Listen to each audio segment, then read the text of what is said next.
Alright, so we've been working with the ESP32. We took a look at some of the different hardware capabilities with the touch pins and the DAC. And now we're going to take a look at working with the Wi-Fi, which is something pretty new to us, coming from the Arduino Uno. And so this board has the ability to connect to sorry, this thing's not working. To connect to the internet and to do all kinds of things. It also has Bluetooth. We'll start with the Wi-Fi here, and then we'll see if we want to do some Bluetooth stuff later. Let's see, but platform I is not working. Here we go. So we're going to make a new project, ESP32 Wi-Fi, and we'll go ahead and kind of just get started with initiating connections and stuff like that. So we'll make a new project. We'll call it ESP32 Wi-Fi. Okay. And while this is working, let's go ahead into just some of the details of what Wi-Fi is. Okay, so here we are on the Wikipedia page. Wi-Fi is a family of wireless network protocols based on IEEE 802.11. So this is an organization, electrical engineering organization, that has defined a lot of protocols besides Wi-Fi as well. And so they are basically created a set of standards that are used for wireless communication, and this particular type is called Wi-Fi. Okay, Wi-Fi is a wireless communication frequency or communication type, and it uses the 2.4 gigahertz frequency, which is also used by microwave ovens. Okay, and it's also used by Bluetooth, and it's I think also used by cellular to some extent. But yeah, so this is kind of one of our really popular bands. You also have Wi-Fi going in the 5 gigahertz frequency. I don't see much about it here. Oh yeah, so here we go. So we got different Wi-Fi standards were released, or generations, I guess, and each one you get a little bit faster, more capability, and you have different frequencies added in. So 2.4, we got 5 gigahertz here. It looks like more recently we've got Wi-Fi 6 and 7 out, which allow for broadcasting on the 6 gigahertz channel, which is going to even increase that speed further. I don't know much about those, but we can click on these links here for the standards. So Wi-Fi 4 is 802.11n, and it's just, this is defined by the IEEE again. Okay, and so this is the name of the standard according to them, and you'll have some basically talk about like how the data is transmitted. I mean, at the end of the day, like all communication is just like a bunch of ones and zeros, and so it comes down to how you go about interpreting it, and then also you have some different methods of modulation here, which is how basically it gets transmitted and how you basically embed your message into that carrier frequency. Okay, so that's a lot of kind of just stuff about Wi-Fi. We're not going to get any more technical than that, but just a little bit of background. And so coming back to our project here, we'll go ahead now. I'm going to open up this one, open folder. Okay. And as we get started here, what's really helpful would be to start with an example. The problem is that the most of the examples that we can work with, there's not a way really to access them from Platform.io. So if we're working in the Arduino IDE, you can really easily get the library examples. For whatever reason, it's kind of hard to get them here. And so what we're going to do is we're going to just go to the source. And so if we come up to here, and I'll have this link available for you. This is the Arduino ESP32 libraries, and so we've got a bunch of examples here. So we're going to come down to Wi-Fi, okay, and we're going to look at these examples here. We're going to start off with a simple Wi-Fi scan, okay, and so we'll copy this sketch right here. You can just press right here to copy, and we're going to come over to here. I'm going to paste it in. Make sure you include that the Arduino tag at the top, because we need that. But we paste all this in, and what this is going to do is when we run this on our ESP32, it's going to go ahead and put ourselves in as a Wi-Fi station, which means we can connect to different access points.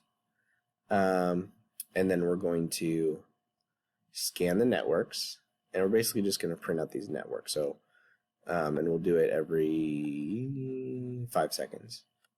So basically it was like this. We start a scan, we scan those networks. When the scan's done, either we're going to say that we didn't find any networks, or we're going to go through and we're going to print them from 0 to n, all those networks that we found.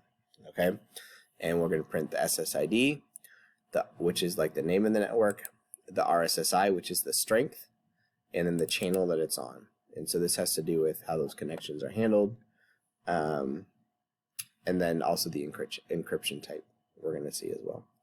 So let's go ahead and put this up. Okay. Oh, we got to do one more thing here. Let's go to this. We're going to set our monitor speed to 115,200. Okay, and let's try reconnecting again. Save this. Go back to here. Didn't like that. Okay, there we go. And so here you could see we scanned all these networks, and you can see they have some different strengths. -34 is actually -35. This is actually really high like signal strength, and you can see this one's a lot lower at -85. These are actually the wireless printers that are in all the classrooms, and these are the networks available to us. You can see that they have different encryption types. This one is listed as open, but if we were to connect to it, we wouldn't actually be able to get through, because you have to, when you connect to this network, you have to like click over to stuff. And you'll see that this one uses a wpa2 encryption, and this one uses wpa2 EAP. And the significance here is that this one uses like an enterprise type connection where we have to have the SSID, our username, and our password. And it's really complicated. And fortunately, the ESP32 can do it. We have other Wi-Fi enabled boards that can't. In order to do this one, we'd have to actually know the password. You can also, if you want, you can also set up a hotspot on your phone.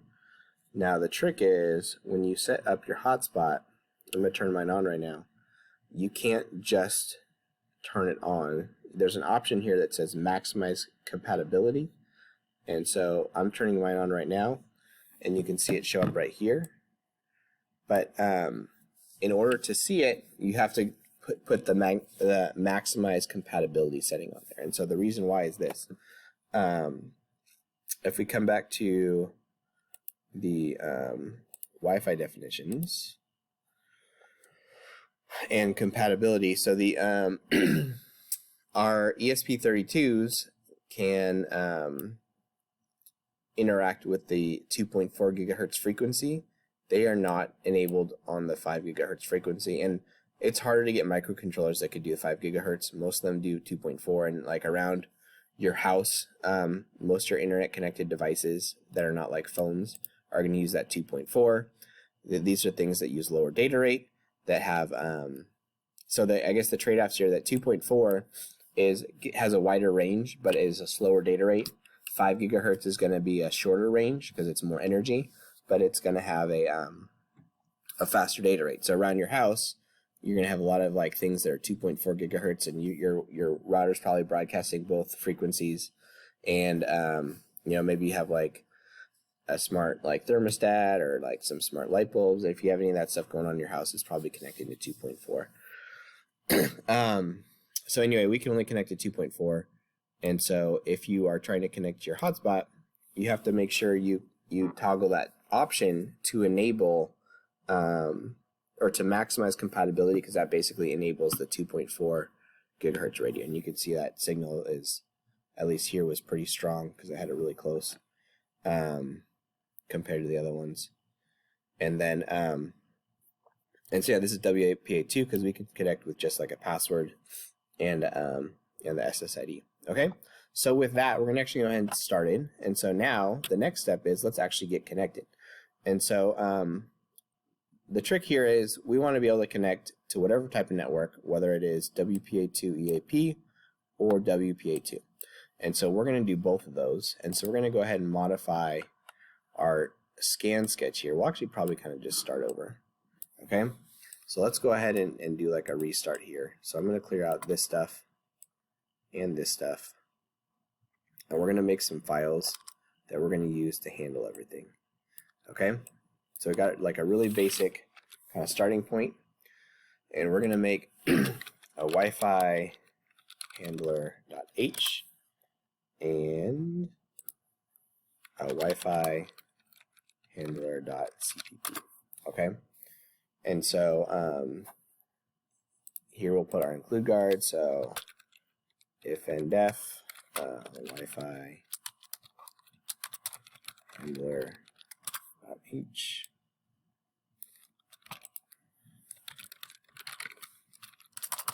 Okay, and so this is where we're going to basically like handle all the Wi-Fi stuff. Okay, actually in here really. All right, so include Wi-Fi. Okay, and then we also need a file that we're going to put our passwords in. So we're going to call that secrets.h.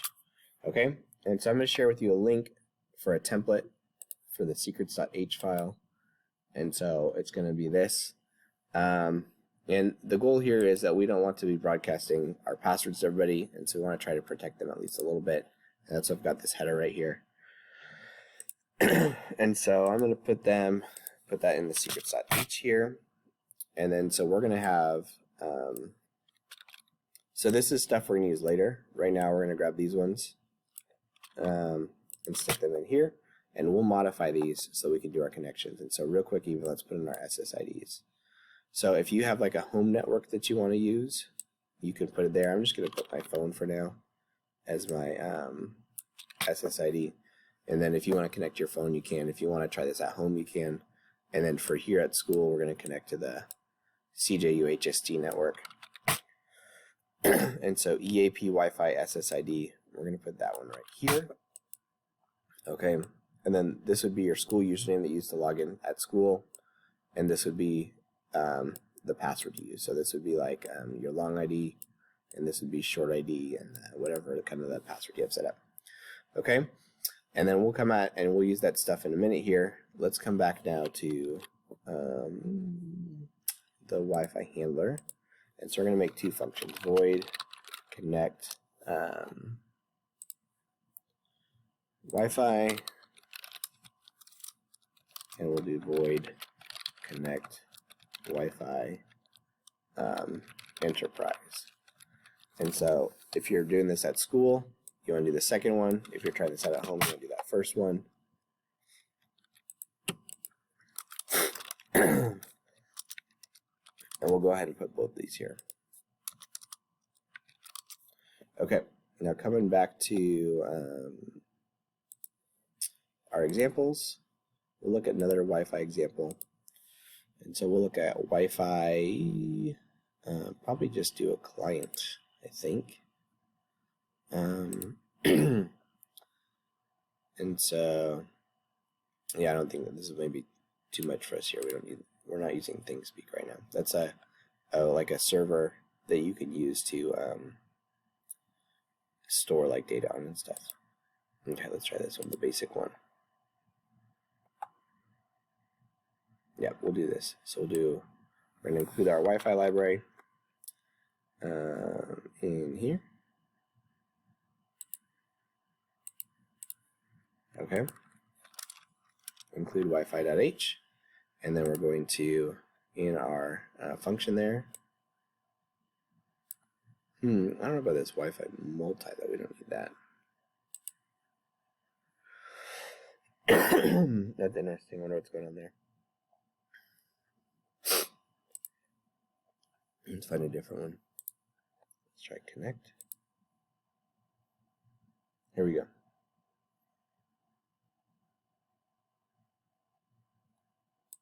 Okay. So we're just going to do this. The Wi-Fi up again. Right here. And instead of SSID and password, we're going to include our secrets folder or file.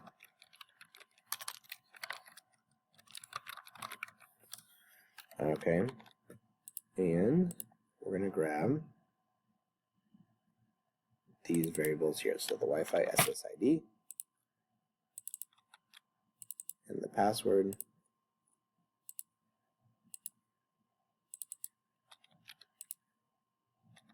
Okay.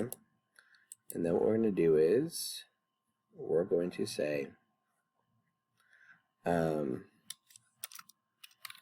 so while Wi-Fi dot status, can't type today, is not equal to connected, we're going to do delay 500 serial dot print then parallel dot, and so it'll get stuck here if it doesn't find the network. Okay, and that's our basic light connection. And we'll use this anytime we want to connect to a network that is like at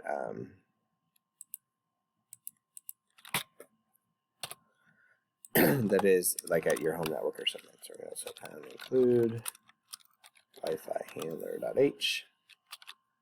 Okay, and then let's do something with it. So we're going to connect and that's not very useful. Let's do something interesting. All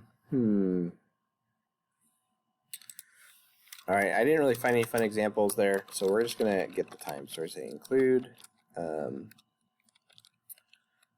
Wi-Fi UDP. Okay, and include NTP. No, what is it? NTP client. Yeah. .h doesn't like that. Maybe we're gonna have to add that one. Okay, so we're gonna go to our platform IO libraries. And we'll add the NTP client. NTP client.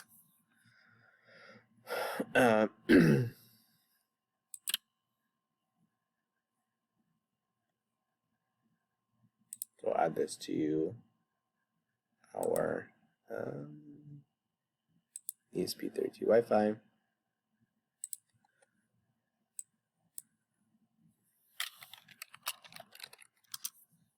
All right, and that is done. Okay, so come back to here. That works now. Okay, and so NTP is like network time protocol, and so this is a way, basically like a server that you can use to go and get the time. So like if you want to, I mean, this is pretty useful. Use it for a lot of things to know like what time it is. And so we connect our Wi-Fi, and now what we're going to do is we're going to create a time client object. So NTP client time client, and we actually have to pass into that. We're going to say Wi-Fi UDP NTP UDP. Okay, so we're going to create this object. We're going to pass it into here. Okay, and now we're going to say, now that we're connected,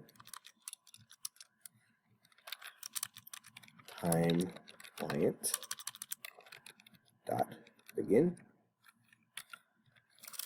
Okay, and then we would set our time offset. So we're going to say set time client dot set time offset, and so this is the would be like our time zone, and I believe this is in seconds, and so you would want to multiply the number of hours or the number of seconds an hour times our offset. Okay, I'm going to look it up. So what is my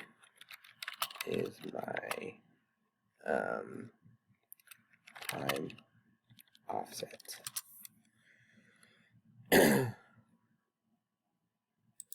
UTC.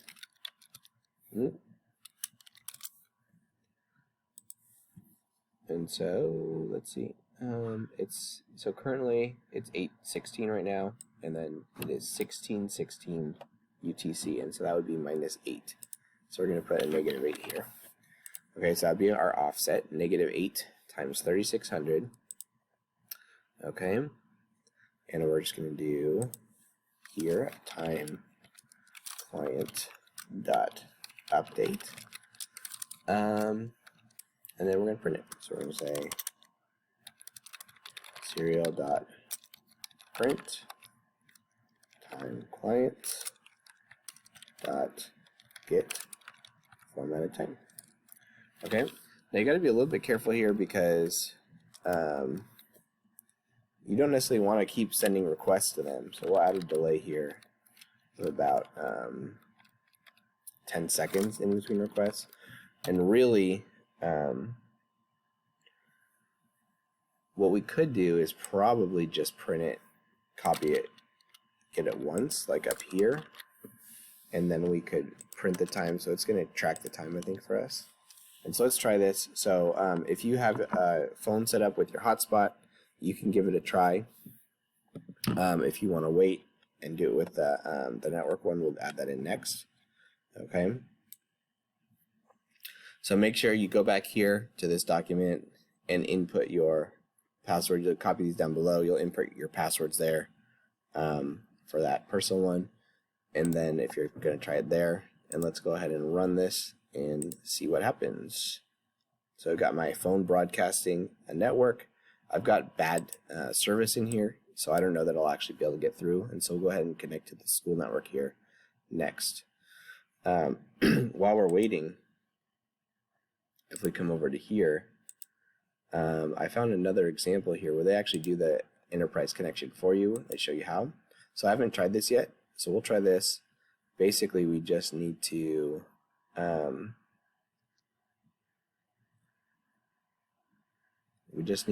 use this line right here. Okay, so we'll copy these three, and we'll see if it works. And then let's see if we went through. All right, let me reset it.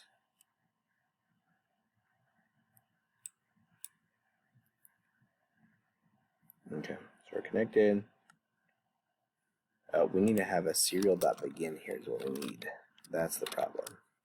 So serial.begin 115200. Okay, let's try now.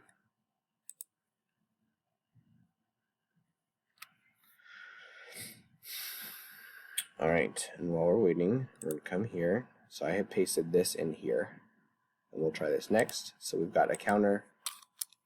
We're set to Wi-Fi station mode. We do Wi-Fi begin, EAP Wi-Fi SSID. We've got the wpa2 auth PEAP, EAP username, and the username twice here, and then the password. And it's trying to connect. Let's try again. Oh, there we go. We're connected. I got the time.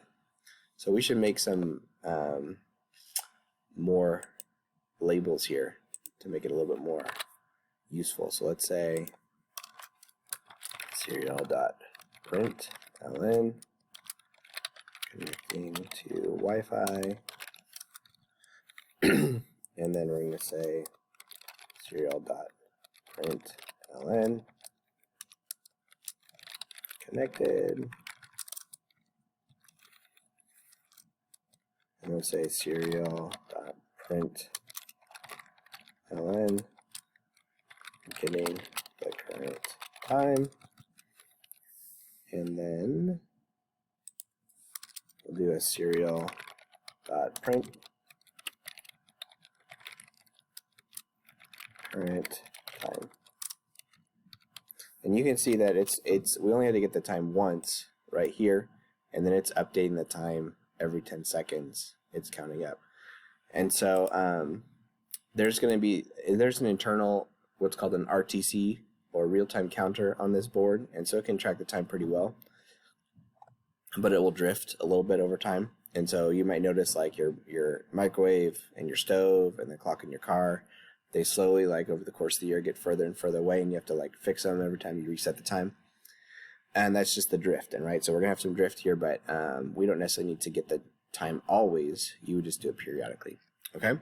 And so that's done. Let's now try to connect using the enterprise connection. And so we'll do connect Wi-Fi enterprise. And so make sure you put in the SSID is CJUHSD. You put in your username and your password there, and let's see if this works.